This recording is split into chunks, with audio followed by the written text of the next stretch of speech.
Hey there, it is Wednesday, April the 20th, and today we begin the book of 1 Samuel.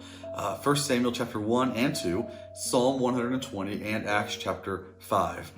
In 1 Samuel 1 and 2, we see this beginning, this new movement toward the redemption that God is bringing to his people. We've seen the Old Testament with all the patriarchs and Abraham and Isaac and Jacob, and we've seen all these things happen with the flood and Noah and all this stuff that's kind of come through here. We saw Moses lead the people out of slavery into the promised land and all these things. Joshua, Battle of Jericho, all this great stuff.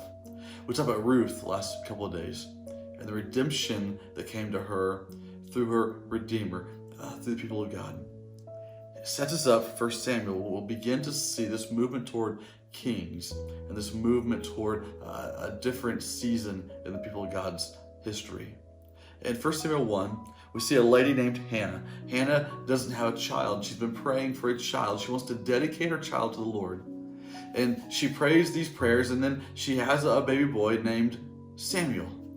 And she takes the boy and she leaves the boy at the house of God to be raised in the dedication to the service of the Lord. And she visits him and brings him little robes, it says, and things he needs. And he stays with the priest. The priest is named Eli. Eli has been the priest for a while. He's been a good leader. He's been a good man of God. But Eli has two sons, and these two sons of Eli are not good people. They're not good people at all. In fact, we kind of come to a point in 1 Samuel chapter 1 and chapter 2 that God says the two sons of Eli are going to die because of all their sin, all the wickedness in their life, the evil things that they're a part of. And it occurs to me that it doesn't necessarily matter who we are or where we come from or what we've done in the past. We can choose today that we will, as parents, we will invest in our children today. We'll invest in our children today, dedicate our kids to the Lord today. Eli, I don't think Eli set out to be a parent with children that were wicked and rejected the Lord, but I wonder if Eli was more intent on what Eli was doing instead of investing in his kids at times. Hannah was committed to make sure that Samuel was set up to follow the Lord in the best possible way. That's not to say that every parent that has a child that rejects God is a bad parent. I'm not saying that at all. I'm just saying we need to choose as parents to be intentional in our kids' lives, setting them up to follow the Lord in every way possible. Not necessarily yelling and demanding and dictating to them, but we need to live in a way that invites them to come to Jesus, enables them to thrive in family, and challenges them to go on mission. But with Eli, with his kids that rejected the Lord, Eli found an opportunity to invest in Samuel. And so Eli made up for maybe a lack of intentionality with his kids, and he was intentional in Samuel's life, investing in him, so that Samuel would grow up to be this prophet, this great leader in the people of God. He would anoint kings. He would stand up to enemies. He did some incredible things throughout his life, and Eli was instrumental in that. Eli did not give up on following God because of his sons' reaction to the Lord. He devoted himself to the new task. My wife and I, we've devoted ourselves for years to foster care.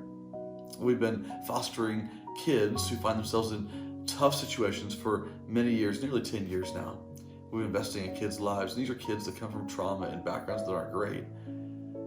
But we have found a mission, purpose in investing ourselves into kids who might have a better future with the Lord because we had an investment in them. I want to challenge you. If you have kids at home, consider how intentional you can be in helping your children come to Jesus, thrive in family, and go on mission. If you don't have kids at home, or if your kids are grown or moved on, consider for a second how you can choose to be intentional in the next generation, helping them come to Jesus, thrive in family, and go on mission as well. How can you spiritually foster some younger people, helping them follow the Lord with intentionality and purpose so they can reach the potential that Jesus put in them? You have a purpose to play.